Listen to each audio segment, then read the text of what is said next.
متجوز من سنين كتير جدا ومراتي يتيمة طيبة من الناس اللي على نيتهم قوي.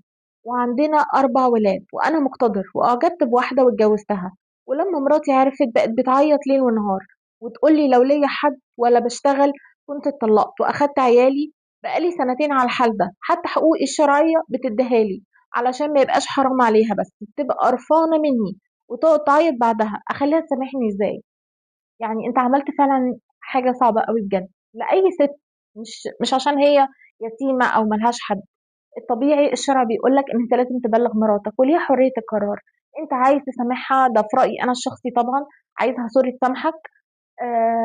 اديها حرية القرار، هي حاسة إنها مغلوبة على أمرها عشان ما بتشتغلش وعشان ما لهاش أهل وعشان الدنيا حاسة إنها جات عليها أوي. اديها حرية القرار، أمِّن لها مستقبلها، وأنت بتقول إن أنت ظروفك المادية كويسة.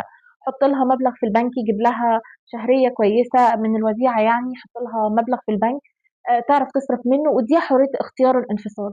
قُل لها أنا هاحط لِك المبلغ الفلاني في البنك عشان يصرف عليكِ أنتِ، وأنا مصاريف ولادي أنا هابعتها لِك كل شهر.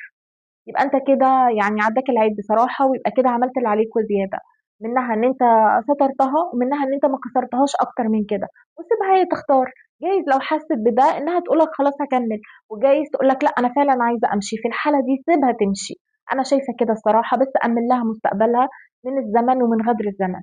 وبجد أنا سعيدة إن أنت حاسس بتأنيب الضمير، يعني يا ريت فعلًا تحاول تصلّح ده، لإن هي ما أعتقدش إنها تستاهل منّك كده. وقولوا لي يا جماعة رأيكم في الكومنتات علشان يشوف هو هيعمل إيه معاها.